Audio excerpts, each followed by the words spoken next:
Hai semua, pesawat merupakan jenis transportasi udara yang digunakan untuk mengangkut penumpang dan barang dari satu tempat ke tempat lainnya.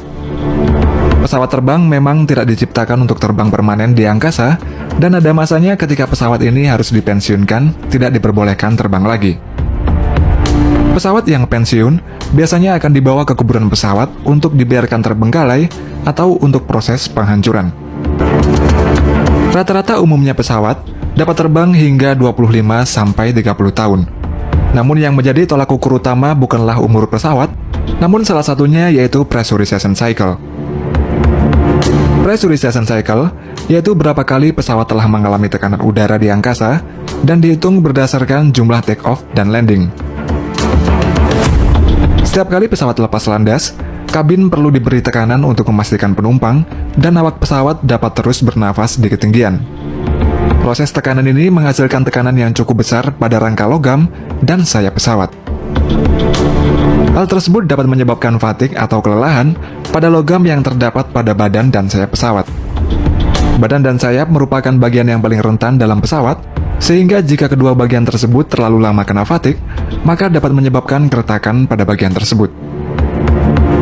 Jarak penerbangan pesawat juga menentukan berapa banyak pressurization cycle yang dialami oleh pesawat.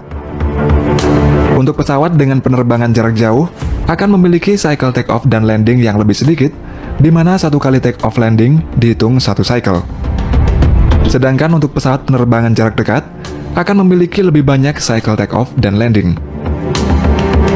Karena alasan ini, pesawat yang memiliki penerbangan jarak jauh akan dapat digunakan dalam jangka waktu yang lebih lama dibanding pesawat dengan penerbangan jarak dekat. Tidak hanya itu saja, tolak ukur pesawat tetap digunakan untuk terbang atau dipensiunkan juga dipengaruhi dari faktor ekonomi seperti efisiensi bahan bakar dan biaya pemeliharaan pesawat.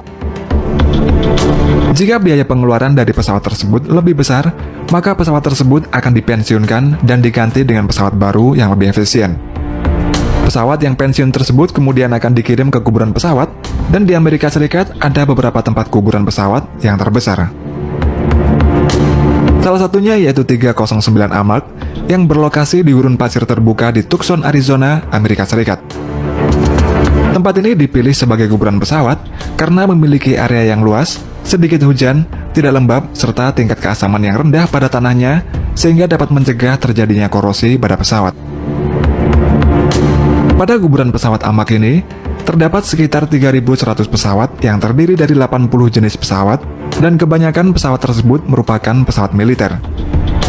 Karena banyaknya pesawat dan besarnya aset pada kuburan pesawat ini, sehingga dibutuhkan sebanyak 800 mekanik dan insinyur untuk merawat pesawat-pesawat tersebut.